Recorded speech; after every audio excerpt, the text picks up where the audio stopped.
Good evening. Welcome to Minority Caucus. My name is Akbar Ruhullah Khomeini. Tonight we'll be discussing the Woyome matter and Martin Amidu's call for change ahead of the December presidential and parliamentary elections. Background to the facts. Viewers would remember that in 2010, news broke out that the government of the NDC had paid its financier a whopping 51.2 million Ghana cedis. Evidence showed that there was absolutely no contract between the Republic of Ghana and Mr. Woyome, and indeed many analysts called the payment fraudulent. The then President Mills commissioned an investigation into circumstances leading to the payment of the 51.2 million Ghana cedis. IOCO, a state investigative body, investigated the matter and concluded that Mr. Woyome rode on the complicity and negligence of public officials to dupe the state.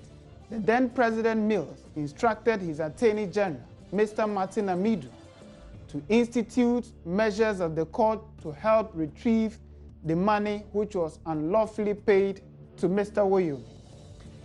Whilst pursuing the matter, the then Attorney General fell out with the government of the NDC and was subsequently dismissed. His dismissal stalled efforts aimed at retrieving the money from Mr. Woyome. As a private citizen, the former Attorney General instituted an action at the Supreme Court seeking a declaration that the payment to Mr. Woyome, Waterville, and Austro Invest amounted to an unconstitutional act.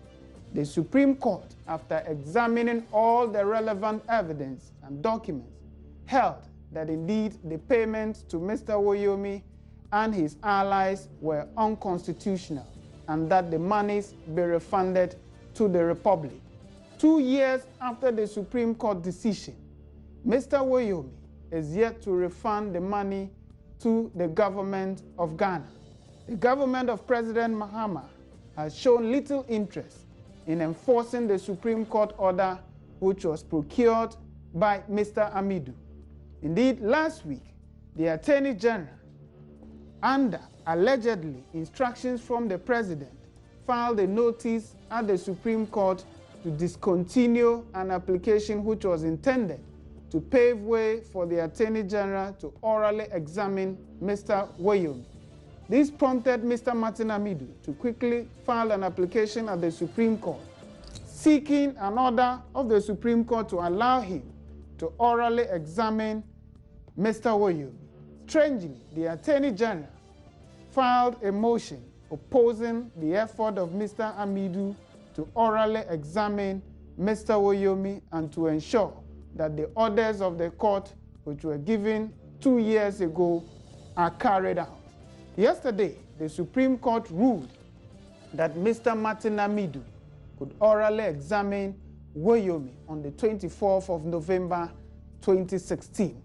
Many analysts hailed the decision of the Supreme Court, contending that it would provide the Ghanaian people an opportunity to get to know all those who have been involved in this grand scheme to dupe the Republic some 51.2 million Ghana cedis. Earlier today, Mr. Amidu issued a statement calling on the Ghanaian people to vote out the NDC as the only way to ensure the return of the loot. He argued that he cannot support a presidential candidate who is leading the looting of the public purse. Also, the NPP presidential candidate would be receiving the Mother Teresa Award for Peace and Social Justice in Africa. Tomorrow, his representative, the distinguished Professor Michael Quay, would be in India to receive the honorary award on behalf of Nana Addo Dankwa Akufo-Addo. The foundation said that Mr. Akufo-Addo contributed significantly to the sustenance of democracy, social justice, and peace, not only in Ghana, but across the African continent. We'll go for a quick break and we'll be right back. What others decide your future? Welcome back. Tonight on the show, I would be joined by the Deputy National Youth Organizer of the New Patriotic Party, Salam Mustafa, to help me examine the Supreme Court ruling and its implications on the December elections, as well as the Peace Award. My guest just walked into the studio, so we'll take a quick break to allow him to take his seat.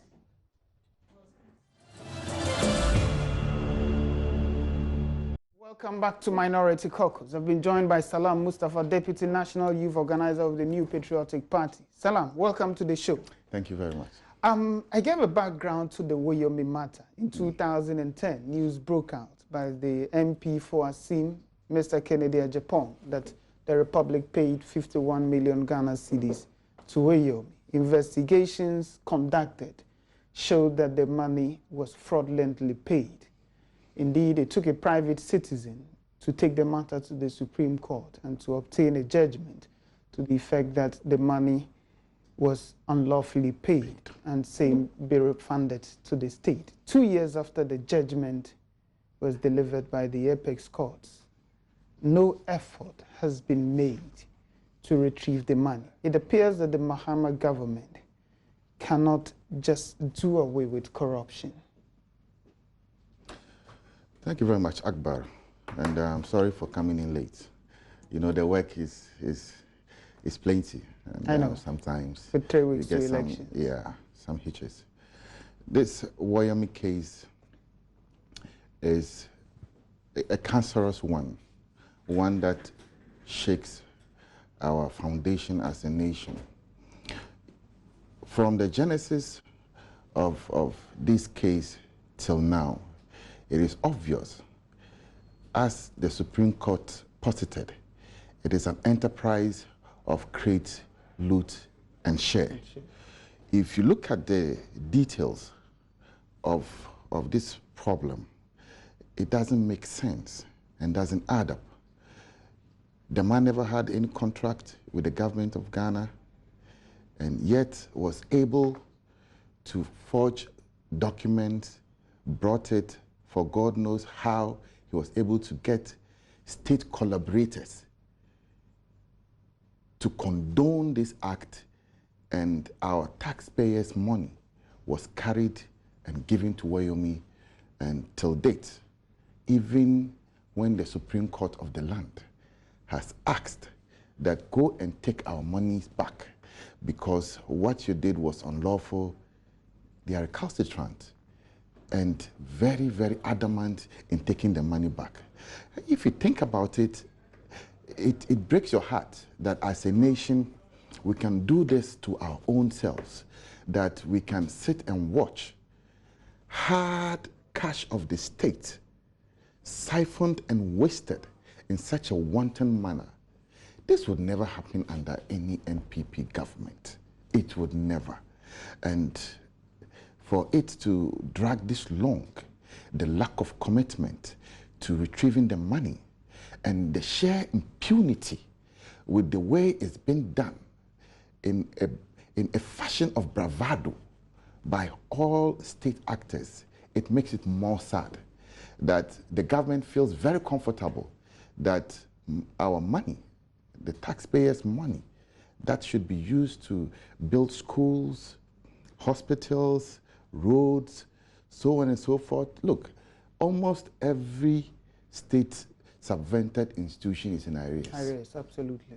Get Fund, National Health Insurance, District Assembly Common Fund. Schools up north. Our schools up north cannot get feeding grants, and yet Woyome is keeping 51 billion to himself.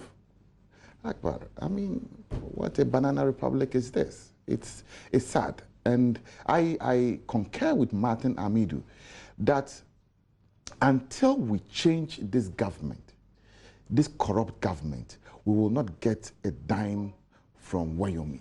He would keep the loot.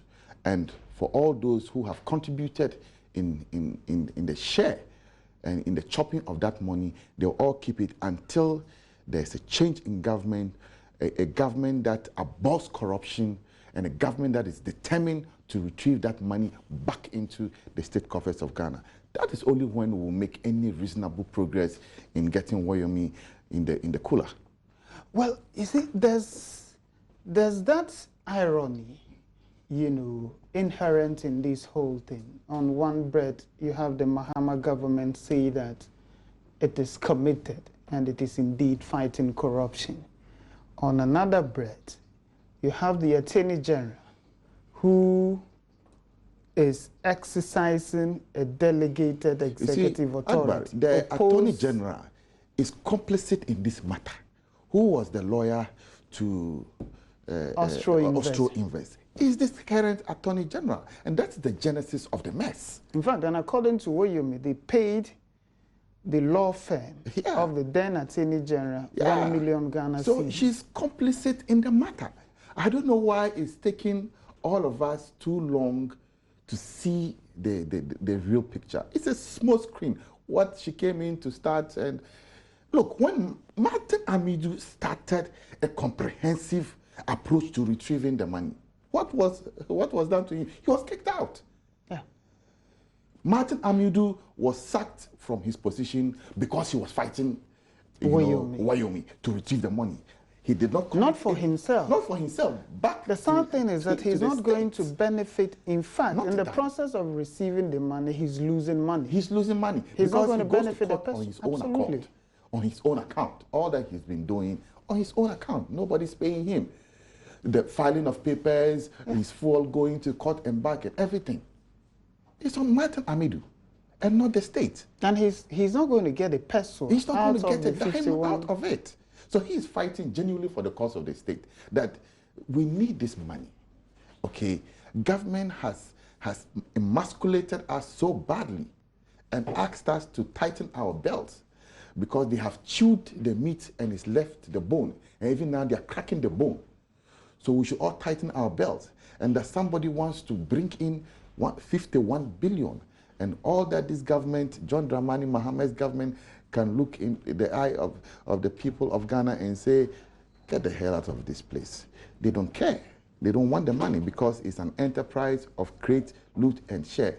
If you follow, you know, as this case is going to get more interesting, more revelations will come. I won't be surprised to note that part of that money has gone into building that gargantuan headquarters they have built at Abraka. Because if I was shocked that an Attorney General who has a constitutional obligation, all right, to pursue crime on behalf of the Republic would file a motion in court seeking to examine Woyome orally as to how the money was spent, would suddenly make a U-turn and say that she's discontinuing the action. And then a private citizen who obtained a judgment, all right, in favor of the Republic, then decided to come into the matter to orally examine, and the Attorney General, who is acting on behalf of the President, then filed a notice to oppose. How do you reconcile the opposition to government's claim that it is committed to fighting corruption? They cannot be committed to fighting corruption. They cannot. These are corrupt people. How can they fight the very thing that they are so deep into? This is an established corrupt government, well acclaimed. That if you Google bribe takers, the name of the president appears. So it tells you the extent to which corruption is endemic. And mind you, the founder of the NDC, President Rawlings, has had cause to chastise this current government and labeled it as one of the most corrupt in the history of Ghana. And that all the crooks in NDC are in this government. The founder of the party. That is his judgment of the government of John Dramani Mahama, that they are an established corrupt government. And there's scientific basis for that, at least from IEA and CDB. Yes, the corruption is deepening. So they cannot be fighting corruption. They're enjoying it. If you see the mansions people have built over a very limited period of time, you ask yourself, where is the money coming from? And you don't need to look further. Woyome and Co., the fraudulent Ponzi schemes that this government created to loot the state funds. I shudder to think, and maybe the Attorney General realized it.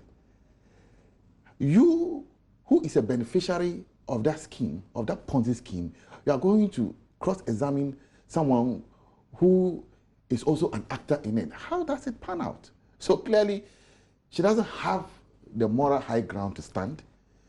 She's complicit in the matter because she and her Austro Invest, Waterville, and Co started this mess. And they all got a portion of the loot. And therefore, you cannot come and now say you want to cross-examine Woyome. Woyome and his lawyers will crush you. They will tell you in your face that you are also corrupt. If you are hounding us for this, then you must also account because you're also taking the money. So it's a face-saving measure that they have taken. This whole thing has been a smoke screen. Look, people like Betty Maud Idrisu are still walking free in this country. Barton Edro is still in Parliament and occupying a very respected position. These people all should be languishing in jail by now. These are people who oppose the state and justified the extent of the loot that Woyome inflicted on Ghanaians. They justified it and were happy to do so. And like I said in the opening remark, the impunity with which they do some of these things, the bravado, the sheer bravado, sometimes strikes you and makes you wonder, are we all Ghanaians? Are we all Ghanaians? If yes, do we have any love for our country? If we love our country, I tell you, these bandits running in government wouldn't do what they are doing.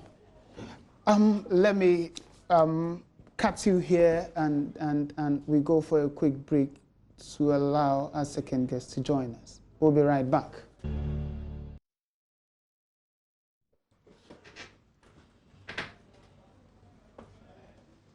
Welcome back. We've been joined by Hassan Tampuli, a private legal practitioner and also a member of the New Patriotic Party. Welcome, sir. Thank you very much. We're discussing, before we went for a commercial break, we're discussing the Woyome matter. We discussed, Salam spoke extensively about the background of the case and where we are today. Yesterday, the Supreme Court delivered what many believed a landmark ruling, which would ultimately open up the Woyome matter so that we know fully all the actors who are neck deep in this scandal. What is the significance of the Supreme Court ruling yesterday? Thank you very much, my brother. Good evening to your listeners and good evening to you as well. I think the significance of yesterday's ruling by the Supreme Court can only be imagined. You can understand how a private citizen who, in the face of the Attorney General's abdication of her duty, has stepped into the plate, took the bull by the horn, got judgment for the state, and you can see how the state is dragging its foot in terms of going for execution. So somebody goes for a judgment, all right? That was the duty of the Attorney General under Article 88(5), all right? To institute such civil matters on behalf of the state and against the state. Now, you fail to do so. A private individual does it. He wins judgment. Of course, Mr. Woyome was ordered to pay 51.2 million that had been wrongly paid to him because there was no contract. And even if there was at all, it was unconstitutional by virtue of the fact that it hadn't been approved by Parliament. Very well. Now, the significance of yesterday's ruling is that in the face of Article 88, it would appear that it's only the Attorney General who can institute such an action against anybody. Now, yesterday was an exceptional case where Martin Amidu, obviously not the Attorney General, of course, he started the instant action anyway. And then he, again, was given the right to orally examine Mr. Alfred Woyome. Now, somehow question the basis for the decision of the Supreme Court yesterday. I think that if you do an isolated reading of the Constitution or the other extant laws of Ghana, you may come to the conclusion that, yes, the court gave that order in error. I think not. Because the tenor of the Constitution, and for my reading of the preamble of the Constitution, which emphasizes on probity and accountability, Article 41, which says that every Ghanaian has a duty and a responsibility, one of which is to safeguard the state against the dissipation of the national resources. Now, if you read that one, Article 41, you read Article 88. Now, I do not get the impression that the powers given to the Attorney General is one that is meant to further wrongdoing. It's supposed to safeguard the resources of the states and protect the resources from plunder, especially in the situation now of ourselves. Now, this is a man who doesn't have a contract, and the courts have said it time and again. And he himself has said has said it time and again that doesn't have a contract with the states. Now, if Mr. Woyome is such a whiz kid of a financial engineer, has he financially engineered any loan since the NDC came to power 2009? Not at all. Not at all. So it was just something that was cooked. And in the words of Justice Doche, create, loot, and share. The major architects of this scam are people who are very well known, all right? And their political affiliation is known. I mean, clearly, this one is just one of some of the corrupt cases that this government has gotten itself into. And it appears that corruption has been elevated to the level of national policy. Indeed, Rawlings says it has been institutionalized. Yeah. It has been raised to the level of national policy so that if you are not corrupt, you don't even come close to the powers that be. Now, somebody tells me that, Hassan, some of you guys say things which suggest that all of us are corrupt. I say, well, you are corrupt to the extent that you protect the corrupt person. Absolutely. You are doing any and everything to prevent the people of Ghana from collecting back the money that has been wrongfully paid to Mr. Woyome. Why? How should I classify you? And then the person who is doing any and everything to recover the money, you berate him on a daily basis, you call him names. Vilify him. Vilify him, lampoon. On Saturday, you heard it. Government ministers. Exactly. I thought Martin Amidu should be the person who should be celebrated. By all the political actors. Everybody. Across board. Yesterday, somebody was asking me a question whether if Martin Amidu is appointed the special prosecutor, if Nana Akufo-Addo, God willing, becomes the president of this nation, what do I think? I said, I will 100%. There's a strong opinion within the NPC. I will support 100%. Of course, he has the pedigree. Somebody who is incorruptible. All right? Somebody sent a message on one of the internet platforms and said that Martin Amidu doesn't even have toilet in his house in Boko. Really? It affirms his integrity, having been at the center of power since the 80s. So you say such a thing, so that shows somehow that this person is not even materialistic. Not materialistic. I mean, if he wanted jacuzzi and any sort of, some of these fancy things, he should be able to afford them. That's a very senior lawyer right there. Now, I say that if Martin Amidu is within the age limit for the office of that special prosecutor, I would 100% support such a move. Well, the concern is that, you see, if you examine all the documents in this Woyome matter, first, there was a letter written by Tete and Tete, who acted as solicitors for Waterville. And they sounded the alarm bells. And they sounded the alarm bells. Yes. And they copied the then President Mills, copied the then Finance Minister, and said that Woyome was not entitled to any payment. All of these things were disregarded, and the payments went ahead. Now, I think viewers will be interested to know what orally examining Woyome on 24th would entail, especially in the phase of... Just before I even address the oral examination, the point that you made about Kwame Tete's letter to the Attorney General and the President, Now, it didn't even end there. Now, if you were bent on paying Woyome, based on the judgment of a court, the court said pay the man in 3 installments. million in 3 installments. And then you go ahead and pay everything. Why were you in a hurry? Counsel, at the point, the president stopped them. He They stopped them. disregarded the And president. they disregarded it. At least it was shown in the local exactly. investigation. Yes. So, this is a clear case of, people deliberately stuffing their hands into the national coffers to put in individual pockets. And I'm told people are already, shivering I hear because the there's a list is there's a scary. list out, and then somehow Checks which were signed, 2 of those who received the checks have actually confirmed and That they did. receiving the money from Mr. Mr. Woyome. I mean, Woyome is a very smart guy. And Attorney General says, for instance, You won't that go down alone. they are unable to get the properties of Mr. Woyome to secure. I sitting here. I've done some cases within a certain locality and a very plush estate where Mr. Woyome lives. And he had 2 of, some of the flashiest residents in that estate. You can call it the most bourgeois estate in Accra. In Accra. Mr. Woyome had 2.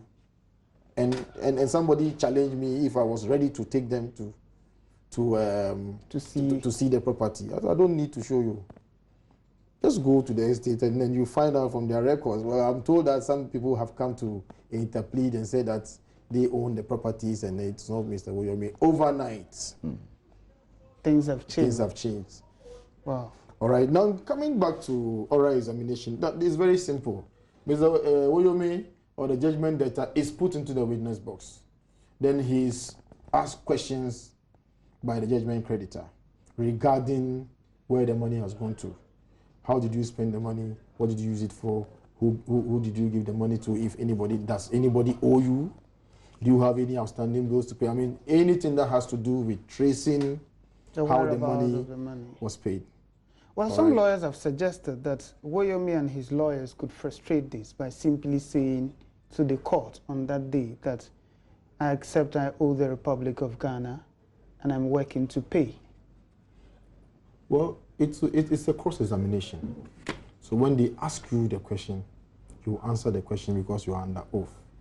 All right, so you can play tricks. The judge, of course, the judge who sat on the, who is a single justice of the Supreme Court who sat on the matter, is believed to be one of the finest in terms of the rules of courts. Yeah.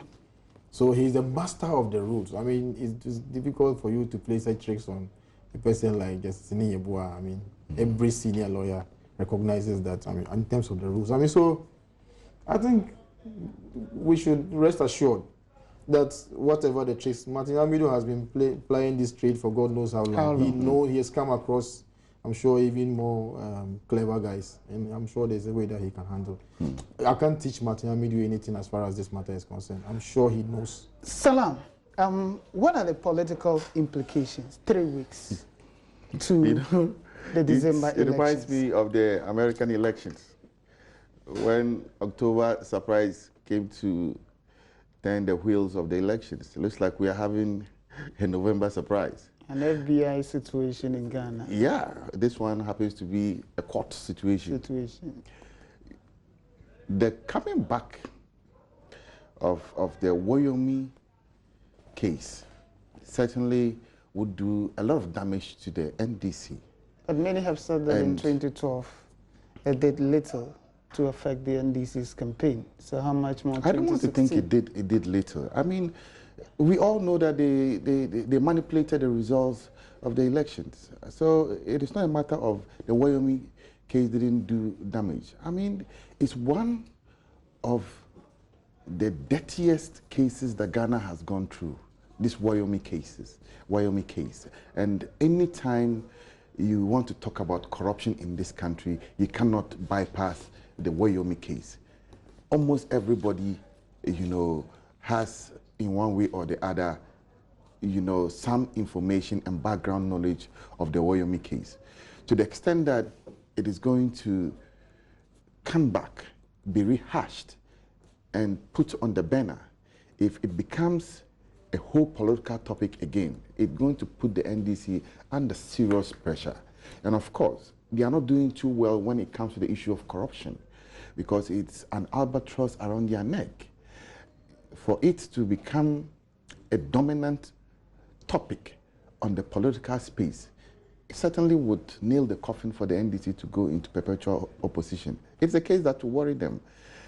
And for us, we are happy, at least.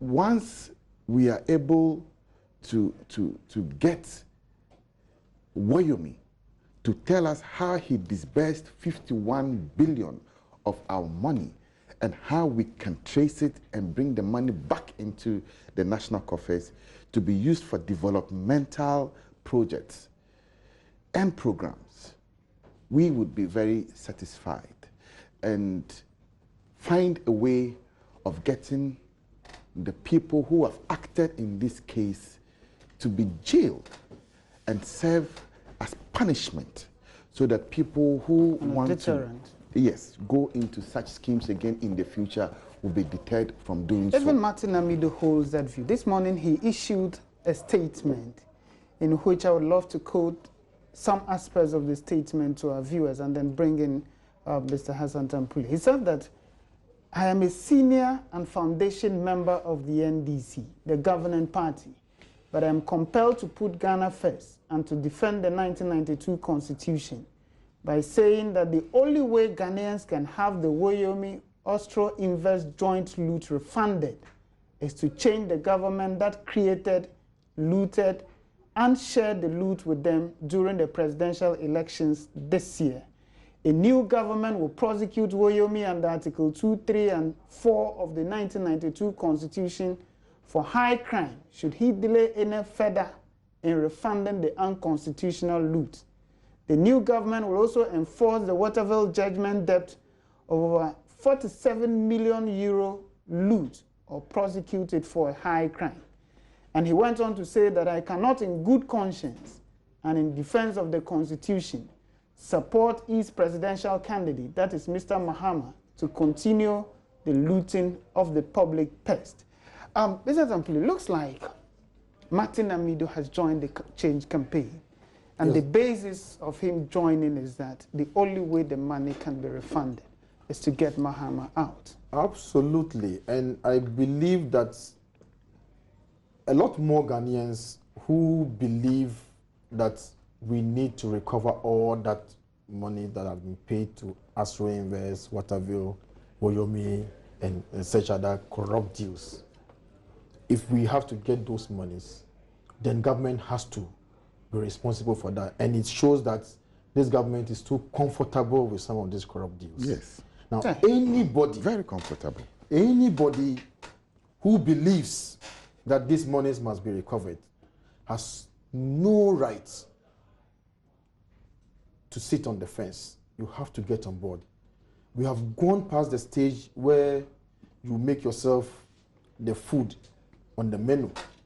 You have to join the table so that you join the people of good conscience who have decided that enough is enough of the looting.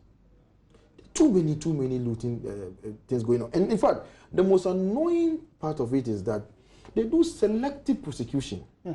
They go for the little fishes, and then they leave the big fishes, you know, hanging and then showing off their wealth, and then they're pompous and reward them with even bigger position. It's so Betty has annoying. become a vice chair of the NDC. Exactly. Martin Edro is now this is a the person. speaker. If you want to punish Betty Modedrisu, a very senior lawyer, she refused to testify on behalf of the state. At least that is what the government said. Yeah. That Betty decided, or she declined an invitation to testify on behalf of the state in the criminal trial before Justice Ajet Nassam. Now, how do you reward such a person with a position in your government? Yeah. If she didn't assist you, she didn't assist you to recover clearly stolen monies. Now, you are sending a certain image or certain coded language out there, like it doesn't really matter. Yeah. Just do it and then we'll cover you. We cover each other's back. And I think it has come to the point where every Ghanaian must decide that if I don't resist this, and become what Buhari has said before he became president, if Ghana doesn't stop corruption, corruption will stop Ghana. Yeah. Absolutely. Indeed. If we don't stop corruption, and the level at which it is going, especially in this country, It's frightening. in this region, is serious. It's frightening. On a daily basis, from Brazil to Maputo, Recently, there have been allegations of the payment of some 500 million Ghana cedis to a everywhere. coast firm. And the deals, you see that they paid a lot of some of these deals. This power situation that we had, of course, that we have to find time and then we'll have Absolutely. an extensive discussion on the power situation. It has become a milking cow for some elements within the government to go and enter into all manner of deals, power purchase agreements, And take their and share. then we'll pay capacity. They take their cuts, and obviously, And the state you and I, loses. We you and I suffer the We consequences. increase the bills, and then we keep paying the bills all the time. We pay them even if they don't produce. Right now, as we speak, we import power from La Côte d'Ivoire. Yeah. Our power plants are 270 idling, megawatts of and we are still paying them because we have signed an agreement. We say whether you produce or not, if it is afford, we'll pay you.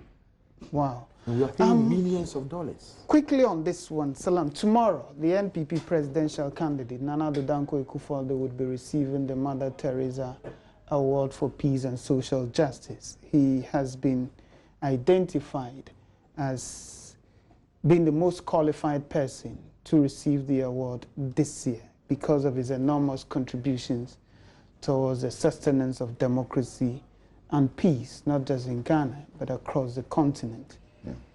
How does it feel that the world recognizes far away in India the enormous contributions of Akufo-Addo to peace, knowing that back home in Ghana, his critics say he's a violent character? Wonderful, wonderful piece of news. When I first saw it, I mean, I was extremely elated. Everybody who is close to Akufo-Addo knows his mettle. He's a man of peace, a man of integrity, a man of his words. His word is his bond. The Supreme Court ruling August 2013 2013, yeah. clearly defined who Akufo-Addo is to the Ghanaian people and the world at large. He comes to say, I disagree With the verdict. but But I accept it. I accept it. Why? Because of his love for Ghana. He wants Ghana to move forward. So for him, that was finality to the case. And then many who Before- said he had no choice. We could Maybe they prolong have- the they have case. We could have forgotten asked for a Kenya. review. There were 7, judges who sat. We could go for a review. They will empanel 2 more to make it the full scale of judges who could sit on the case, 9. But he said no. We leave it here. Let's move on as a nation. And indeed, the revelations that came along with the case is one that is shaping the current elections, because the reforms are based on a lot of the rulings that came with the election petition. These are the things that the world is acknowledging, that this is a man of peace, a man who loves his country. This is a man who for the last 40 years has dedicated his life to public service, and no blemish of any sort is on it. He's been nothing but an absolute fighter for Ghana. From, a military dictatorship, when people were scared to talk under military regimes, Akufo-Addo was there. The time he was a young, brilliant lawyer, he would speak his mind. And, some say that to the extent that Rawlings was even scared of Akufo-Addo, because Akufo-Addo would speak his mind to Rawlings. That is the kind of person we are talking about. For us, who know him very, very well, we know he deserves it. And for those who are yet to discover Akufo-Addo, this is the time to get to know him. When you get close to Akufo-Addo and you talk with him, you know that this is a man, when he says that when I come, I'll build 1 factory in every district, he will do it. If he doesn't do it, he doesn't feel well within his own conscience. And when you come to put something before him, if he knows he can't do it, he would not accept it. Very straightforward, very, truthful, very forthright. I mean, you cannot talk about Ekufuado. Let me bring in Council, because we're left with 1 minute to wrap up. The announcement of the award follows the attack on his residence a few days ago, in which government propagandists sought to use the incident to portray him as a violent person. The American and the British came to rubbish that. Yeah, in 1 minute. Yes, I saw that. The only way that such clashes would have taken place is when the other side realizes that he is a man of peace. Because if they knew that this man is such a violent person, you wouldn't have come anywhere close to his house. So that is a testimony of the kind of person that he is. I want to take this opportunity to congratulate Nana Akufo-Addo. He is somebody who has been through a lot. A big congratulations. I think he Professor deserves Michael Quay would receive the award. 1984, for instance, he's been through it all. He was detained at the BNI for 4 days. He was put in one of those dirty cells, very tiny and all that. He's gone through a lot. From the days of Movement for Freedom and Justice, 1975, 76. I mean, he's a man with unblemished democratic credentials. I think he's a man with unblemished democratic credentials. On November 7, you have a choice to vote for number 5, to end impunity, corruption, and unlawful payment from our public purse. On December 7, you have the choice to vote for number 5, to unlock the potentials and opportunities of our country. There's absolutely no doubt that the Akufo-Addo would protect the public purse and ensure that the taxes that are being paid on daily basis are put to good use. The choice is for you out there to make, whether you would elect an incorruptible person as president, as postulated by Mr. Martin Amidu, or you would keep your vote for a man who is widely perceived as being the most corrupt leader in our nation's post-independent history. See you next week for yet another interesting edition of Minority Caucus. Good night.